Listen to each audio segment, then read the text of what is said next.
ሰላም ጤና ይስጥልን ውድ የአሮማ ሚዲያ ቤተሰቦች የሰዓቱን ዜናዎች እንደሚከተለው እናቀርባለን። አብራችሁን ቆዩ። የኢፌዴሪ ንግድና ቀጠናዊ ትስስር ሚኒስቴር ለነዳጅ አቅራቢ ድርጅቶች ባሰራጨው ከመጋቢት 14 ቀን 2017 ዓ.ም ምሽት 12 ሰዓት ጀምሮ የነዳጅ ምርቶች ላይ የዋጋ ጭማሪ ተደርጓል። መነሻውን በመስከረም ወር 2017 ዓ.ም የተገለጸውን መሰረት በማድረግ በየ3 ወሩ የሚደረገው የዋጋ ማሻሻያ አካል የሆነውን ይህ የዋጋ ማሻሻያ እስከ 10 ብር የሚደርስ ጭማሪ አስከትሏል። በዚህም መሰረት 1 ሊትር ቤንዚን በ112 ብር ከ67 ሳንቲም፣ 1 ሊትር ነጭ ናፍታ 107 ብር ከ93 ሳንቲም፣ 1 ሊትር ኬሮሲን 107 ብር ከ93 ሳንቲም፣ የአውሮፕላን ነዳጅ 113 ብር ከ20 ሳንቲም፣ 1 ሊትር ከባድ ጥቁር ናፍጣ 106 ብር ከ75 ሳንቲም፣ 1 ሊትር ቀላል ጥቁር ናፍጣ 109 ብር ከ22 ሳንቲም ገብተዋል። የመጋቢት ወር የነዳጅ ምርቶች ዋጋ ከየካቲት ወር በነበረበት እንደሚቀጥል ከጥቂት ቀናት በፊት ይፋ ተደርጎ የነበረ ቢሆንም ድንገት ዛሬ መንግስት በነዳጅ ምርቶች ላይ የዋጋ ጭማሪ አድርገዋል። በአንዳንድ አካባቢዎች በተፈጠረ የጸጥታ ችግር ምክንያት ከ7.2 ሚሊዮን በላይ ተማሪዎች ወደ ትምህርት ገበታቸው አለመመለሳቸው የትምህርት ሚኒስትሩ ፕሮፌሰር ብርሃኑ ነጋ ገለጹ። ፕሮፌሰር ብርሃኑ ነጋ እና የአማራ ክልል ርዕሰ መስተዳድር አረጋ ከበደን ጨምሮ ከፍተኛ የመንግስት የስራ ኃላፊዎች እና ባለድርሻ አካላት በተገኙበት በባህር ዳር ከተማ የክልሉ የትምህርት ንቅናቄ መድረክ እየተካሄደ ነው። ሚኒስትሩ በዚሁ ወቅት ባደረጉት ንግግር በኢትዮጵያ አንዳንድ አካባቢዎች በተፈጠረ የጸጥታ ችግር ምክንያት ከ7.2 ሚሊዮን በላይ ተማሪዎች ወደ ትምህርት ገበታቸው እንዳልተመለሱ ገልጸዋል። ግጭቶች የህፃናትና ወጣቶች አእምሮ በመመረዝ የወደፊት እድላቸውን የሚያሰናክሉ በመሆናቸው በአስቸኳይ መፍትሄ ሊሰጣቸው እንደሚገባ በአጽንኦት አንስተዋል። ርዕሰ መስተዳደሩ አቶ አረጋ በበኩላቸው በክልሉ በትምህርት ላይ የደረሰውን የከፋ ጉዳት በመቀልበስ ወደ ነበረበት የመማር ማስተማር ሁኔታ ለመመለስ ባለድርሻ አካላት ርብርብ እንዲያደርጉ ጥሪ አቅርበዋል። በክልሉ ጸጥታ ችግር ምክንያት በዘንድሮው የትምህርት ዘመን 7 ሚሊዮን ተማሪዎች ተመዝግበው ለማስተማር ቢታቀድም የተመዘገቡ ተማሪዎች 2.8 ሚሊዮን ብቻ መሆናቸውን አስታውሰዋል።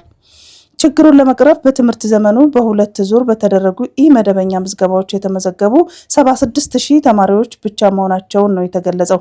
መድረኩ በትምህርት ዘርፍ በደረሰው ጉዳት ላይ በመምከር የቀጣይ አቅጣጫዎችን ያስቀምጣል ተብሎ ይጠበቃል። የኢትዮጵያ ካፒታል ገበያ ባለስልጣን በኢትዮጵያ ለመጀመሪያ ጊዜ የኢንቨስትመንት ባንክ አገልግሎት ማስጀመሩን አስታውቋል። ሲቢኢ ካፒታል አክሲዮን ማህበር እና ወጋገን ካፒታል ኢንቨስትመንት ባንክ አክሲዮን ማህበር ደግሞ የመጀመሪያዎቹ የኢንቨስትመንት ባንክ እንዲጀምሩ ፈቃድ ማግኘታቸው ተገልጿል። እንዲሁም ኢትዮ ፊደሊቲክ ሴኩሪቲስ አክሲዮን ማህበር የሰነደ መዋዕለ ንዋይ ገበያ አከናዋኝ ኤችኤስቲ ኢንቨስትመንት አድቫይዘሪ ሰርቪስ ኃላፊነቱ የተወሰነ የግል ማህበር፣ ኢኩቬሽን የሰነድ መዋዕለ ንዋይ ኢንቨስትመንት አማካሪ ኃላፊነቱ የተወሰነ የግል ማህበር የሰነድ መዋዕለ ንዋይ ኢንቨስትመንት አማካሪ ሆነው ፈቃድ አግኝተዋል።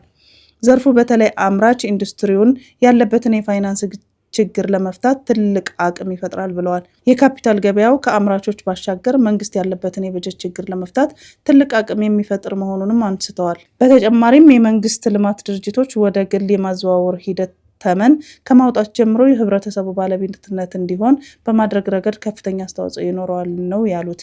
በተጨማሪ የኢንቨስተሮች አመኔታ በማጎልበት የገበያ ፍትሐዊነትን በማሳደግና የካፒታል ማሰባሰቢያ መሳሪያዎችን በማዘጋጀት ካፒታል ፈላጊ ተቋማትን ሆነ ኢንቨስተሮችን ተጠቃሚ ማድረግ እንደሚችሉ ተገልጿል።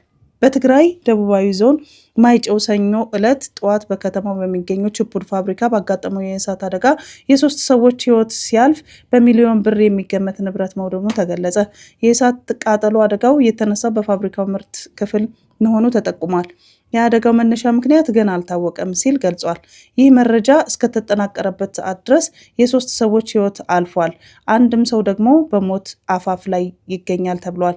ሌሎች አካላዊ ጉዳት የደረሰባቸው ወደ ጤና ማዕከላት ተወስደዋል።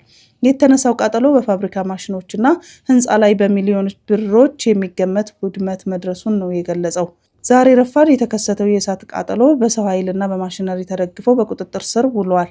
ይህ በእንዲህ እንዳለ ትናንት ሰኞ መጋቢት 15 ቀንም አዲስ አበባ ውስጥ በአራዳ ክፍለ ከተማ ወረዳ 02 ሰባራ ባቡር ተብሎ በሚጠራው አካባቢ የተፈጠረውን የእሳት አደጋ መቆጣጠር መቻሉን ከወረዳ አስተዳደሩ የተገኘው መረጃ ያመለክታል። ምክንያቱ በውል ባልታወቀ መንስኤ የተከሰተው እሳት አደጋ በእሳት አደጋ ሰራተኞች ነዋሪዎችና በጸጥታ አካላት ርብርብ የከፋ ጉዳት ሳያደርስ የተነሳውን እሳት መቆጣጠር ተችሏል። የተነሳው እሳት አደጋ ከንብረት ውጪ በሰው ሕይወት ላይ የደረሰ አደጋ ጉዳትም የለውም።